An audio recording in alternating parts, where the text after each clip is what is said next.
ৰঙিয়াত 2 শতাধিক সংখ্যালঘু লোকৰ বিজেপি দলত যোগদান।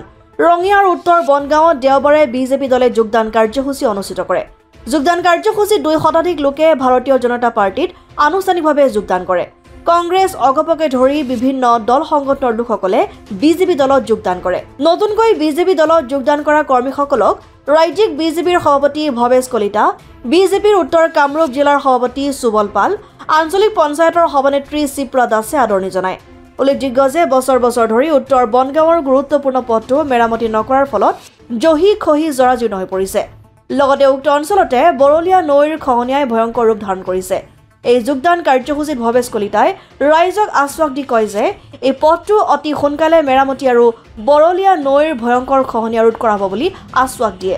লগতে ঈদগাহৰ বাবে 2.5 লাখ টকাৰ অনুদান আগবঢ়োৱাৰ কথা ঘোষণা কৰে সভাত উপস্থিত ৰাইজৰ আগত।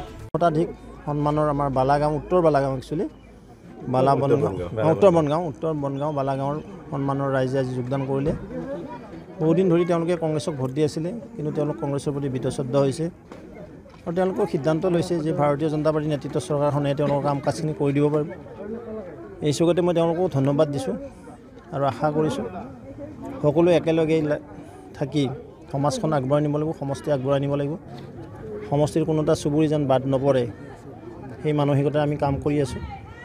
নিশ্চিতভাৱে এই চুবুৰীটো ৰৈ গৈছিল, ভুলতে হওক বা ক্ষুদ্ৰতে হওক আমি ৰাস্তাটো কৰাই দিম বুলি কৈছোঁ আৰু 1 বছৰৰ ভিতৰত এই ৰাস্তাত ব্লক লাগিব আৰু ইতিমধ্যে আমি ঈদগাহৰ উন্নয়নৰ কাৰণে কিছু আমাৰ ফাণ্ডৰ পৰা পইচা আজি ৰিলিজ কৰি দিছোঁ।